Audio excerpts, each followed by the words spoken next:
Hello बच्चों, एक प्रश्न है हमारे पास कि किसी वस्तु की गति के विषय में आप क्या कह सकते हैं जिसकी चाल समय ग्राफ समय अक्ष के समांतर एक सरल रेखा है।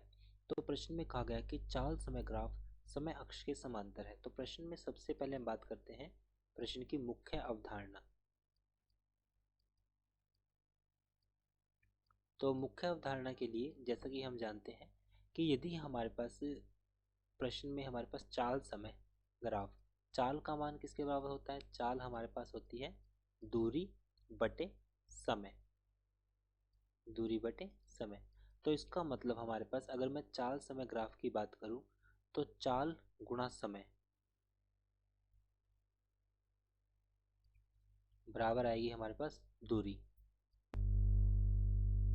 अब प्रश्न के हल में हम बात करते हैं कि जो हमारे पास वस्तु जिस चाल समय ग्राफ समय अक्ष के समांतर है, तो यहाँ पे अगर हमारे पास चाल जो होगा, चाल और समय, ये मान लीजिए चाल मतलब v को प्रेजेंट करता है, चाल हमारे पास है, समय हमारे पास है t।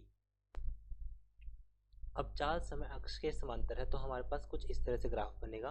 तो यहाँ से हम देख सकते हैं हर एक बिंदु पर जो ये मान है ये हमारे पास किसके लिए है? चाल।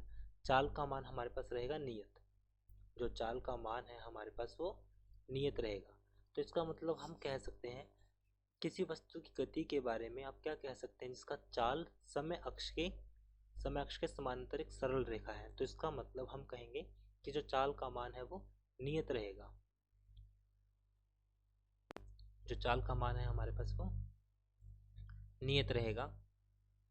तो ये इसका उत्तर है। आशा करता हूँ कि आपको प्रश्न का हल समझ में आया होगा। धन्यवाद।